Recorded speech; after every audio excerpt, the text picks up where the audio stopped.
Procession के बारे में मैंने पिछली बार भी कहा, जब वो प्रोसेशन निकाला गया उस वक्त भी कहा है। मेरी बात उस प्रोसेशन पे वही है जो इन दोनों मैंने कहा था, और जो मैंने अंदेशा दिया था, जिस बात के बारे में मैंने इशारा दिया था, और वही हुआ भी।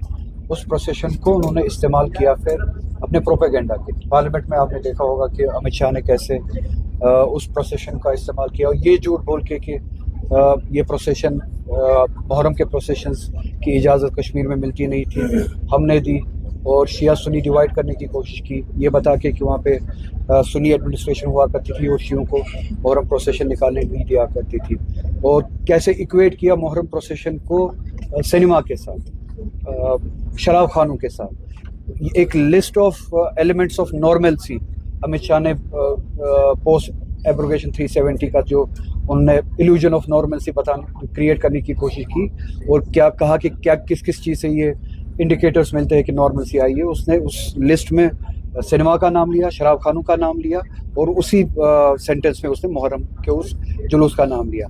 तो मैंने उसी के बारे में पहले भी कहा था कि ये जुलूस, ये एडमिनिस्ट्रेशन अपने प्रोपेगेंडा के लिए ज़्यादा इस्तेमाल करेंगे, बजाय इसके कि इमाम हुसैन अलैहिस्सलाम का जो मकसद है वो पूरा हो। अगर वो इस बारे में मजहबी आज़ादी के बारे में सच्ची में संजीदा होते तो जामा मस्जिद पे जो कदगने लगते हैं हर जुमा, ताले लगते हैं, इसी को जामा मस्जिद में नमाज पढ़ने नहीं दी गई, उसकी इजाज़त नहीं दी गई, तो वो जामा मस्जिद भी आज़ाद होती, वो मुसलमान भी आज़ाद होता अपने दीन पे अमल करने, जिसकी लिंचिंग होती है हर रोज़। तो मैं नहीं चाहता हूँ कि इमाम हुसैन का जो जुलूस इसी तरह के एग्रेशन के ख़िलाफ़ एक ज़रिया है, वो इसी एग्रेसर का एक हथकंडा बन जाए कि वो फेक सेंस ऑफ नॉर्मलसी।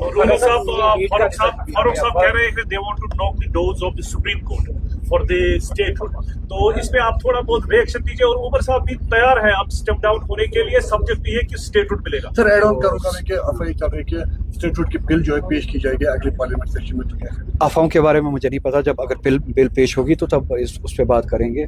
और मैं यही कहूँगा कि ठीक है, कोर्ट में जा सकते हैं, पार्टी जा सकती है, मेरी पार्टी भी जा सकती है, पर मैं इतना ही याद दिलाऊंगा, हमारी लड़ाई स्टेटहुड की नहीं है, हमारी लड़ाई उससे ज़्यादा है। हमारी लड़ाई है वो कॉन्स्टिट्यूशनल गारंटी जो 2019 में हमसे छीनी गई। तो हमारी लड़ाई हमें भूलनी नहीं चाहिए। बीजेपी ने अपने इलेक्शन मैनिफेस्टो में भी कहा था कि हम स्टेटहुड देंगे, पार्लियामेंट में भी कहा था हम स्टेटहुड देंगे, लोकल बीजेपी ने भी अपने मैनिफेस्टो में कहा था कि हम स्टेटहुड देंगे। दूसरी अलाइड टीम्स जो थी बीजेपी की, वो भी कहते थे कि हम स्टेटहुड की लड़ाई लड़ेंगे, मगर नेशनल कॉन्फ्रेंस की लड़ाई स्टेटहुड की लड़ाई नहीं है। हमारी लड़ाई उस गारंटी की वापसी की है, उस स्टेटस की 370 की वापसी की है, उस स्टेटस की वापसी की है जो आईन हिंद ने हमें दिया था एक्सेशन के टाइम।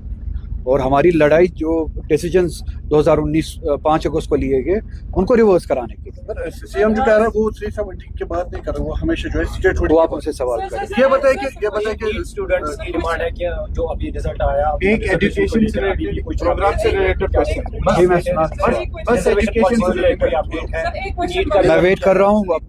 स्टूडेंट्स के साथ मैंने जो बातें की थी, उनके साथ इंटरेक्शन हुआ था, वो भी वेट कर रहे हैं कि ये डिसीजन कब वापस आएगा लॉ डिपार्टमेंट से, उसको हम देखेंगे। और मुझे उम्मीद है कि, मुझे तो लगता था इसी हफ्ते में वापस आएगा। जितनी इसमें जितना ये पोस्टपोन होता है, जितना ये पोस्टपोन होता है उतना स्टूडेंट्स के साथ ज्यादती हो रही है, क्योंकि एग्जाम्स कंडक्ट हो रहे हैं। तो एग्जाम जितना जल्दी ये पॉलिसी वापस आए लॉ डिपार्टमेंट से, इसको इम्प्लीमेंट करे, रैशनलाइजेशन को इम्प्लीमेंट करे, उतना स्टूडेंट्स के लिए अच्छा है। जी ने कहा कि जो सिर्फ पुलिस है वो उसके मात्र है और बाकी जो शोर है वो एनसी के मात्र, उनको क्या रोका है, इसके बारे में आपका क्या कहना है? मैं इसके बारे में स्टेट गवर्नमेंट ही आपको बता सकती है।